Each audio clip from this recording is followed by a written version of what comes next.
Hello, everyone. So I had the cultivation theory, and I like this theory because the cultivation theory is valid, in my opinion, honestly.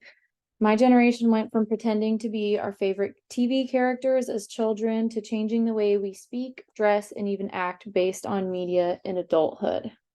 Cultivation is interesting because it explains how human beings end up with a distorted perception of reality. It relates to the notion that being regular or average has become subpar in America, and considering this theory can help our generation detach from exaggerated goals for our bodies and standards of living. I believe that destructive cultivation of ideals affects me because of expectations I've had from Instagram specifically. This theory brings awareness to people like me and shows how unhealthy it is for us to be consumed with media. This theory originated, the cultivation theory was established through research of George Gerbner and his colleagues for the Cultural Indicators Project in 1969. According to an online article published by Dr. Cynthia Vinnie on verywellmind.com, Gerbner wanted to explore the long-term impact of mass media. He proposed that television was the dominant storytelling system that results in the cultivation of collective consciousness about elements of existence. The cultivation theory has been added to over the years.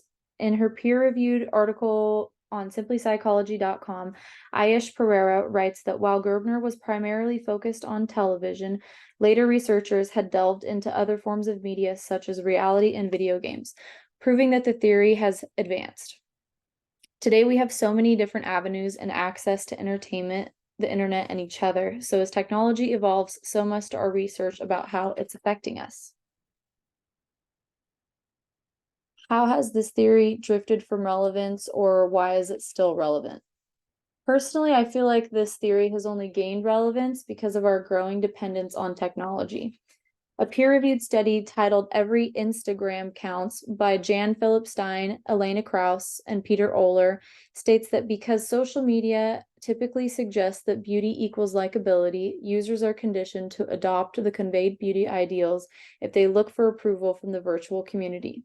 As a result, a vicious cycle of upward social comparisons may ensue. Providing an example of the way effects of the cultivation theory have only tightened their grip on society with the rise of technology and media. The cultivation theory is relevant in communication studies because the media has become a predominant channel of communication in the last decade, and it continues to be curated in a way that keeps the initial concerns expressed by Gerbner relevant. In his famous study, Professor George Gerbner points out that giant transnational corporations, aka our private Ministry of Culture, have control, and thus they shape the cultural mainstream. Other interests, religious or educational, minority views, and the potential challenge of dominant perspectives lose ground with every merger, which explains the different forms of media that have been carefully controlled by power conglomerates since media's initial inception. The same patterns responsible for shaping people's social realities at the time of the study are repeating themselves. The Ministry of Culture referred to by Gerbner still exists in the hands of a few, which means our society is functioning like an oligarchy when it's meant to be a democracy. We are giving up autonomy and our peace of mind unsuspectingly by over-participating in a false reality. We should be aware of the way our minds are being affected, and we should be able to create tools for ourselves to separate our lives and our internal value systems from screens and media.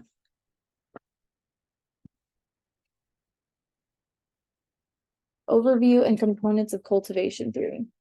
According to James D. Wright, the author of International Encyclopedia of Social and Behavioral Sciences, published in 2015, Gerbner suggests cultivation theory explains how viewers cultivate television information by integrating it into their perception of a real-world phenomena, which basically means that people take what they see on TV and the media and think that their reality can or will align with whatever those exaggerated standards portray.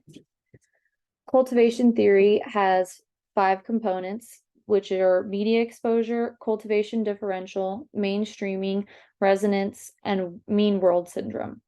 Basically, all these concepts map out how someone gets from watching TV to forming beliefs about the world.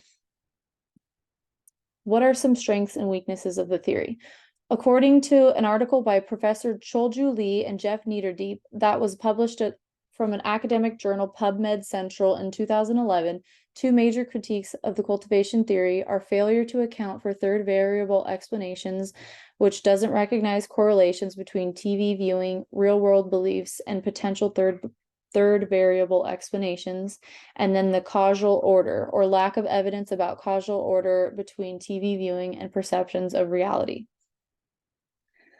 Finally, some limitations of the theory can be found in the critiques just described. One limitation is that the research doesn't focus enough on other possible influences of how people view the world, so we can assume that there's a possibility that the results of the study are given through a rather narrow lens. Another limitation is that there aren't enough people that aren't participating in media. So there's not a large enough control group because the majority of people are mass media consumers. Thank you guys for listening.